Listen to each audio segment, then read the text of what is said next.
Selamat datang kembali, para penjelajah pemecah sunyi. Jika Zeus adalah Raja Langit dan Poseidon penguasa lautan, maka Demeter adalah jiwa dari tanah itu sendiri. Ia adalah dewi yang kehadirannya berarti panen yang melimpah, dan ketidakhadirannya berarti kematian dan kehampaan. Ini adalah kisah yang paling manusiawi dari semua dewa Olympus. Ini bukan tentang petir atau trisula, melainkan tentang ikatan tak terputus antara seorang ibu dan putrinya. Ikatan yang, ketika dirobek, mengutuk dunia pada siklus kekeringan, kedinginan, dan penderitaan. Inilah kisah Demeter, Dewi Panen, dan bagaimana duka abadinya melahirkan musim dingin yang pertama.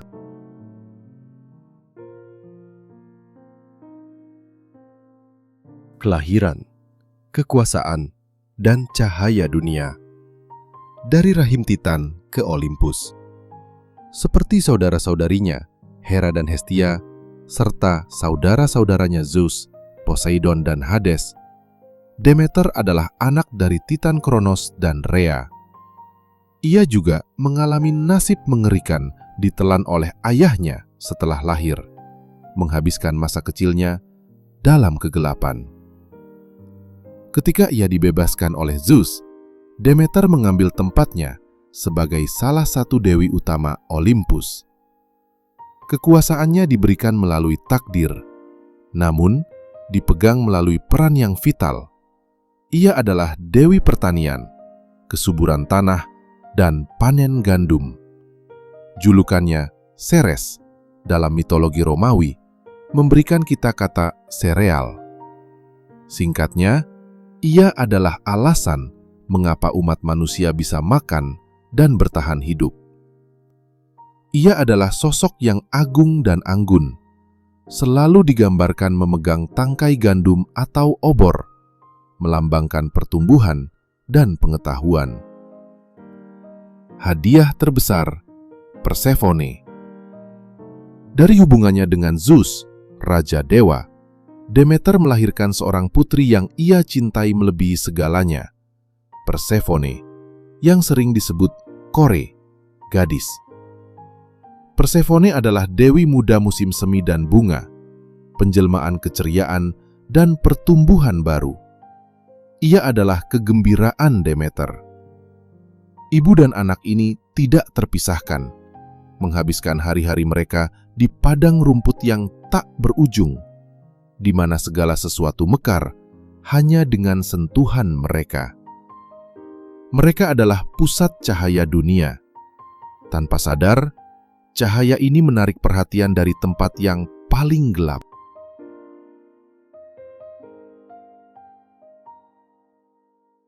Penculikan dan kemarahan sang bunda bunga maut.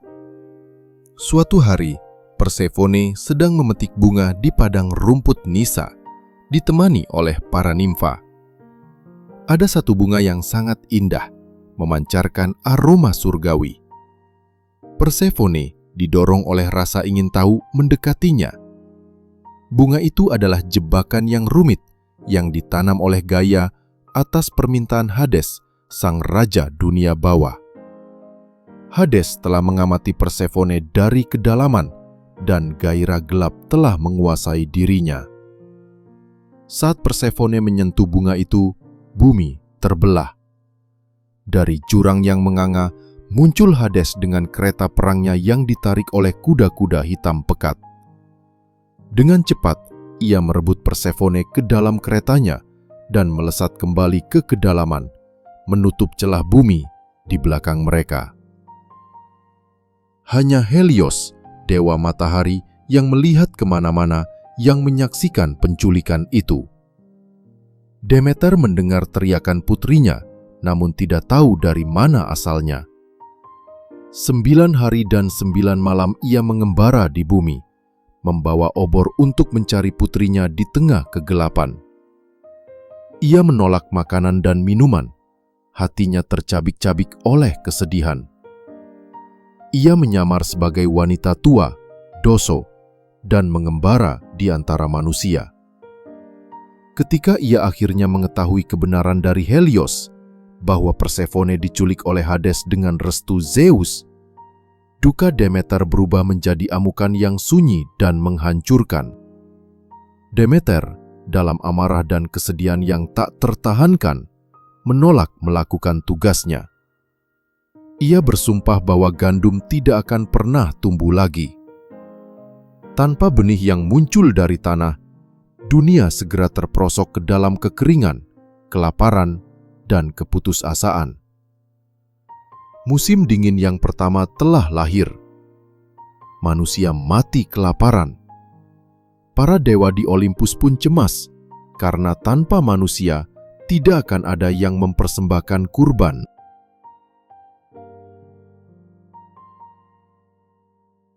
Negosiasi dan lahirnya musim ultimatum kepada Zeus. Ancaman Demeter begitu kuat sehingga memaksa Zeus bertindak. Tidak ada dewa, bahkan Raja Langit pun yang bisa mengabaikan ancaman kelaparan global.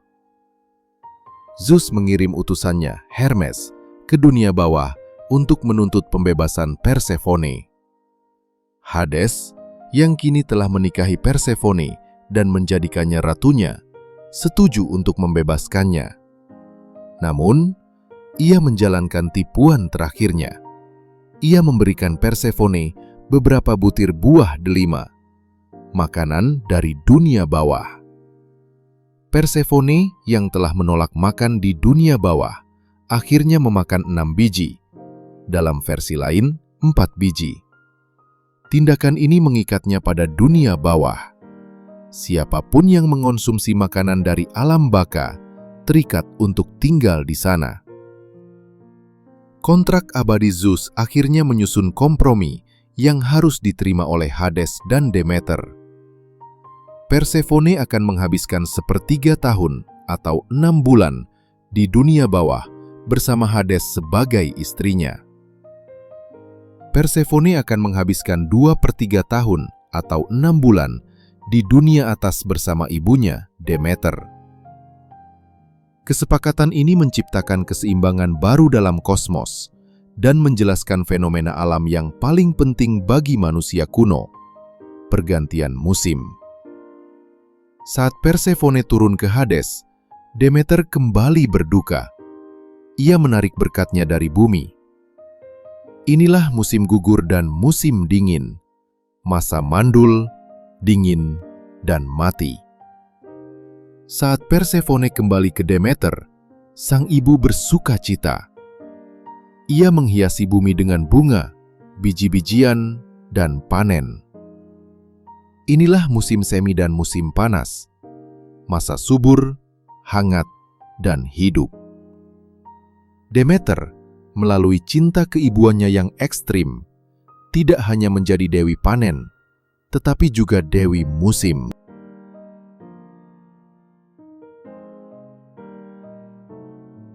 Misteri Eleusis dan warisan Demeter di Eleusis. Selama masa pencariannya di dunia atas, Demeter yang menyamar pernah tinggal di istana Raja Kleus di Eleusis. Di sana, ia dihormati dan menjadi perawat bagi putra raja, Demofon dan Triptolemus. Dalam upaya memberikan hadiah kepada keluarga yang baik padanya, Demeter mencoba membuat Demofon menjadi abadi dengan membakarnya dalam api suci. Namun, ibu Demofon melihatnya dan berteriak menghentikan ritual tersebut. Demeter pun mengungkapkan identitasnya. Meskipun marah karena ritualnya terganggu, Demeter mengajarkan seni pertanian kepada Triptolemus. Triptolemus kemudian menyebar ajaran dan benih Demeter ke seluruh dunia, mengajarkan manusia cara menanam bukan hanya mengumpulkan, sehingga peradaban dapat berkembang. Misteri Eleusis. Hadiah terbesar Demeter kepada manusia selain pertanian adalah misteri Eleusis. Ini adalah ritual rahasia dan paling suci dalam agama Yunani yang dilakukan untuk menghormati Demeter dan Persefone. Misteri ini menjanjikan kepada mereka yang berpartisipasi pemahaman yang lebih dalam tentang siklus hidup, kematian, dan kehidupan setelah mati. Melalui kisah penculikan dan kembalinya Persefone, Demeter menawarkan harapan bahwa seperti benih yang harus mati di dalam tanah untuk tumbuh kembali, jiwa juga akan menemukan kelahiran kembali di dunia lain. Demeter, dewi yang murkanya melahirkan musim dingin dan cintanya melahirkan peradaban dan harapan. Ia adalah kekuatan tak tertahankan dari alam, pengingat bahwa di balik panen yang melimpah, tersembunyi cinta keibuan yang bersedia mengutuk dunia demi memeluk kembali putrinya.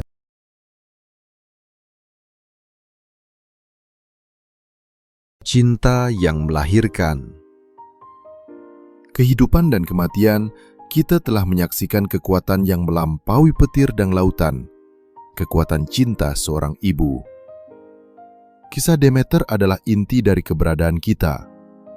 Duka mendalamnya karena kehilangan Persefone bukan hanya mitos kuno, melainkan penjelasan abadi mengapa bumi harus mengalami musim dingin. Amarahnya tidak membinasakan, melainkan mengubah dunia, menciptakan siklus suci kehidupan, kematian, dan kelahiran kembali. Ia adalah dewi yang mengajarkan kita untuk menanam, untuk menghormati bumi, dan untuk memahami bahwa di balik setiap panen yang melimpah, tersembunyi penderitaan yang harus dilalui. Melalui misteri Eleusis, Demeter menjanjikan harapan bahwa seperti benih yang mati untuk hidup kembali, jiwa kita pun akan menemukan kebangkitan. Ia adalah Bunda Bumi, dan warisannya adalah setiap bulir gandum yang kita santap dan setiap musim semi yang kita sambut. Memecah sunyi, lanjutkan perjalanan. Dan dengan demikian, perjalanan kita melalui ladang gandum dan duka Demeter berakhir. Jika Anda tersentuh oleh kisah cinta dan pengorbanan suci ini dan ingin terus menjelajahi lapisan terdalam mitologi, sejarah, dan misteri bersama kami, jangan biarkan kisah ini menjadi sunyi. Dukung pemecah sunyi sekarang. Like video ini. Tunjukkan bahwa kisah Dewi Kesuburan ini berharga bagi Anda. Subscribe ke Pemecah Sunyi. Bergabunglah dengan komunitas kami dan pastikan Anda tidak melewatkan kisah para Dewa Agung berikutnya. Jangan lupa nyalakan lonceng notifikasi. Share video ini. Berbagi adalah cara Anda membantu kami menyebarkan kekayaan mitologi Yunani kepada lebih banyak orang. Terima kasih telah menemani kami. Sampai jumpa di kisah berikutnya, di mana pemecah sunyi akan membawa Anda ke dimensi yang baru.